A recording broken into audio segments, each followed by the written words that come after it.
Roger, hey man, there's a lot of people coming in from out of state, and Arizona is big on solar. Speak to us about solar and homes that have a solar system. Absolutely. So, solar is kind of an unknown thing unless you've had it before or you have an educated real estate agent that's able to kind of explain the different types of solar. So, here's some things to consider when looking at a home with solar, or if you're moving from out of state and wanting to put solar on your home. Okay. So I am no solar expert in the sense that I don't sell solar. However, I've had it personally. So I will speak from the experience I've had and the experience I've had with my agent, or excuse me, with my clients who have purchased homes, added solar, or purchased homes with solar. So the two types of solar that you will generally see is you're going to see purchase solar and you're going to see leased solar.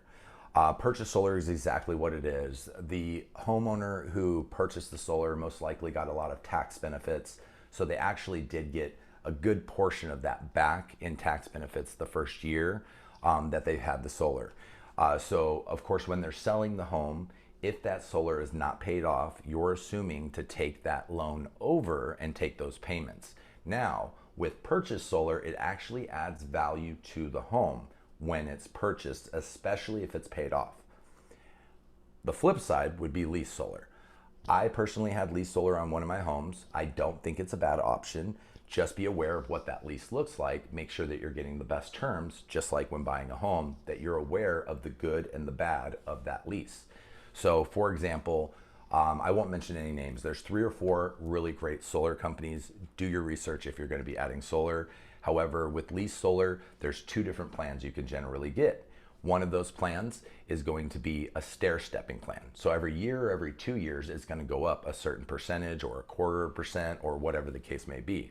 Now, this isn't necessarily bad if it is written correctly, because in Arizona, as well as everywhere else in the country, utilities generally go up a certain percent every year. And these solar companies have made their leases and their contracts in such a way that it's going to be beneficial to you, meaning that it's going to go up every year or every 2 year, stair step up in that contract up to the 20-year lease that you have. However, it's still going to be less than what the utility companies will be doing, especially here in Arizona. So APS or SRP. And I would say that the stair stepping up is good. And you might start at $150 a month and then you end up at $240 a month after 20 years. It's not necessarily bad. However, with a lease solar, 2 things to consider. When you buy a house with lease solar, you have to be able to be approved for that solar because it is another bill. They're looking at your credit, they're looking at your debt to income, and it wouldn't affect the purchase of the home. However, they are going to look at similar stuff as anything when you're getting a lease, like a car or something of that nature.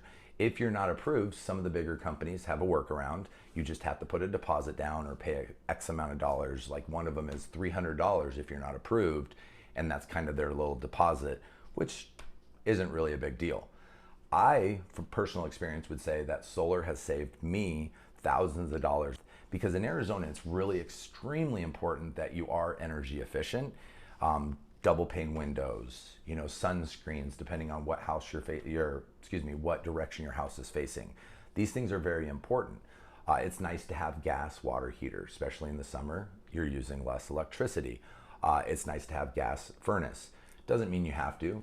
However, all these things take into account, and with solar being an added benefit, you can truly save tons of money every year. Like I said, I saw an $1,800 savings the first 2 years that I had solar, and generally it was during the summer because I'm paying that fixed amount to the solar company, and whatever energy I use over that, I'm buying at a discounted rate from APS. So therefore, my bill went from maybe $450 in the summer, the 3 hottest months, down to about $250, paying the electricity over here and then my $140 solar bill. So again, when you're looking at solar, it's very important to see the terms. Purchasing is always better. You will gain value on the home. When you are moving into a home with solar, very important to know what you're walking into. Do know lease solar is a little harder to sell a home with because some people just don't get solar. They don't agree with it, or the technology might be older because it's moving so fast and these people are aware of it. So if the solar is older or the technology is on the house a little older, that's something you want to make sure of in your due diligence period so you don't go too far into the transaction before making that determination.